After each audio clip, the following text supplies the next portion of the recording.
پاکستان کے لیے نئی مشکل کھڑی۔ IMF کا UAE سے $2 ارب قرض 1 سال کے لیے رول اوور کرانے کا مطالبہ۔ پاکستان اور IMF کے درمیان تیسرے ششماہی اقتصادی جائزہ مذاکرات۔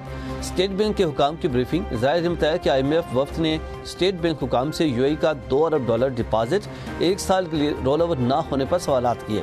اسٹیٹ بینک نے اقتصادی جائزہ کے دوران ہی رول اوور پر اہم پیش رفت کی یقین دہانی کرائی۔ وزارت خزانہ کے ذرائع کے مطابق اہم پیش رفت کے لیے IMF وفد کی UAE کے سفیر سے ملاقات کا امکان ہے۔ مرکزی بینک نے حکام نے بریف کیا کہ IMF کے ساتھ طے شدہ ایکسٹرنل فائنینسنگ پلان پر عمل درآمد کیا جا رہا ہے۔ عارضی رول اوور ہونے پر حکومت دوبارہ بھی بات چیت کر رہی ہے۔ پاکستانی حکام کے IMF کے وفد سے اینٹی منی لانڈرنگ اقدامات، بینکنگ ریگولیشنز سمیت اہم امور پر بھی تکنیکی بات چیت۔ IMF وفد کل بھی مرکزی بینک حکام کے ساتھ مذاکرات جاری رکھے گا۔ وزیر اعظم شہباز شریف کے مانسہرہ میں شہید لیفٹیننٹ کرنل شہزادہ گل فراز کے گھر آمد، بھائیوں، بیٹوں اور فیملی کے دیگر ارکان سے ہمدردی کا اظہار کیا۔ وزیر اعظم کا شہید کو شاندار الفاظ میں خراج عقیدت پیش۔ وزیر اعظم کا گفتگو کرتے ہوئے کہنا تھا کہ حکومت شہداء کے ورثاء کو کبھی اکیلا نہیں چھوڑے گی۔ وزیر اعظم کے ہمراہ وفاقی وزراء کیپٹن صفدر اور مرتضی عباسی بھی موجود تھے۔ وزیر اعظم نے شہید کی قبر پر حاضری بھی دی۔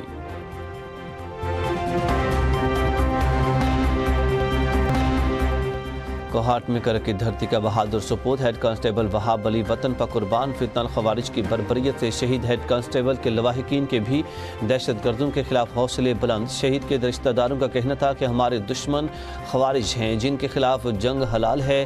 خیبر پختونخوا حکومت سے سوال اٹھایا کہ وہ دہشت گردی کب تک برداشت کریں گے۔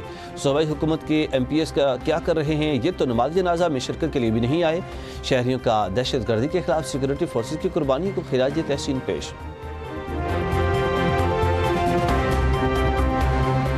OIC ایگزیکٹو کمیٹی کا غیر معمولی وزارتی اجلاس۔ نائب وزیر اعظم اسحاق ڈار شرکت کے لیے سعودی عرب روانہ۔ ترجمان دفتر خارجہ کے مطابق اسحاق ڈار 28 فروری تک سعودی عرب میں قیام کریں گے۔ اجلاس اسرائیلی آبادکاری، الحاق اور مغربی کنارے سے متعلق غیر قانونی اقدامات پر طلب کیا گیا ہے۔ پاکستان مقبوضہ مغربی کنارے پر اسرائیلی اقدامات کے خلاف اپنا موقف پیش کرے گا۔ اسحاق ڈار کی OIC وزیر خارجہ سے 2 طرفہ ملاقاتیں بھی متوقع ہیں۔ شیڈول میں مقدس شہروں کے مختصر دورے بھی شامل ہیں۔